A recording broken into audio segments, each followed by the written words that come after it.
নমস্কার বন্ধুরা, রিনা রান্না করে তোমাদের সবাইকে স্বাগতম। বন্ধুরা, আজকে আমি নিয়ে চলেছি ডালের বড়ার রেসিপি। তো আমি ডালের বড়ার রেসিপিটা রান্নার জন্য আমি প্রথমে দেখো কড়াইতে তেল নিয়ে নিয়েছি। তেলটা গরম, তেলটা যে ছিল এই তেলটার মধ্যে আমি বড়াটা ভেজে তুলেছি। সেই তেলটা রয়েছে, সেই তেলটার মধ্যে আমি রান্না করব। তো দেখো ডুমো ডুমো করে আমি আলু কেটে খুব সুন্দর করে নতুন আলু কেটে রেখে দিয়েছিলাম। এখন এই আলুগুলো আমি এখন খুব সুন্দর করে ভেজে নেব। এই আলুগুলো ভাজা হলে আলুগুলোকে তুলে নেবো। এটা যেহেতু নতুন আলু, একদম পুরনো আলুর মতন লাল টকটকে করে ভাজা হবে না। যতটা আমি পারি ততটা আমি আলু ভাজা করব।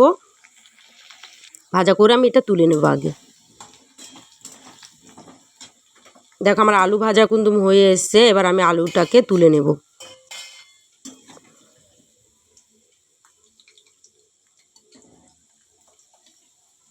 তা আলুটা আমি তুলে নিয়ে আসছি। এই তেলে আমি রান্না করব। দেখো এই তেলের মধ্যে এখন আমি একটা গোটা শুকনো লঙ্কা দিলাম, গোটা তেজপাতা আর হলো সাদা জিরে ফোড়ন দিলাম। তো এটাকে ভালো করে লাল ভাজা হবে। তারপরে এখানে আমি মশলা দেবো। মশলার মধ্যে রয়েছে তোমার জিরে, কাঁচা লঙ্কা, টমেটো একসাথে আমি মিক্সারে মিক্স করে নিয়েছি। তো সেই মশলাটা আমি এখানে দিয়ে দিলাম। দেওয়ার পরে এখানে পরিমাণ মতো আমি হলুদ দেবো। এখন হলুদ দেওয়ার পর একটু নাড়াচাড়া করে নিই। তারপর আমি এখানে দেবো কালারটা আনার জন্য কাশ্মীরি লঙ্কার গুঁড়ো। তোমরা চাইলে দিতেও পারো, নাও দিতে পারো। তো কাশ্মীরি লঙ্কার গুঁড়ো দিয়ে দিলাম আমি।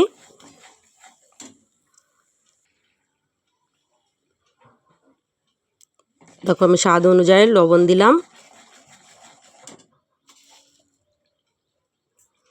আমি অল্প একটু চিনিও দিয়ে দিলাম। এবার যে আমি ভেজে রেখে দিয়েছিলাম আলুটা, সে আলুটা এখন দেব। তাই আলুটা দেওয়ার পর এই মশলার সাথে আলুটাকে ভালো করে আমি কষাবো। এখন এখানে আমি এখন দেব কড়াইশুঁটি। দেখো কড়াইশুঁটিটা দিয়ে দিচ্ছি।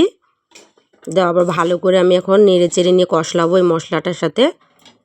হালকা একটুখানি আমি জল দিয়ে দিচ্ছি।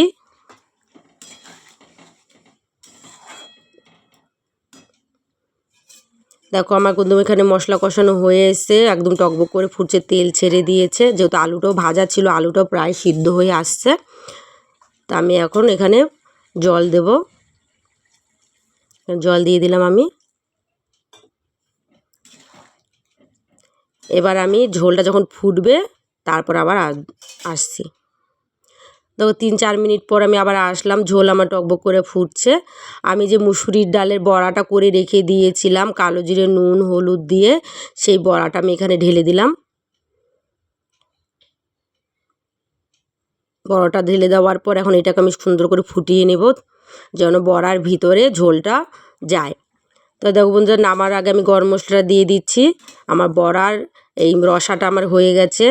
তো ভিডিওটা ভালো লাগলে একটা লাইক করে দিও, চ্যানেলটাকে সাবস্ক্রাইব করে দিও। তোমরা এরকম করে বানিয়ে খেয়েও দেখবে, খুব খেতে সুন্দর লাগে। তো আজকের মতন ভিডিওটা এখানেই শেষ করছি। চলো টাটা।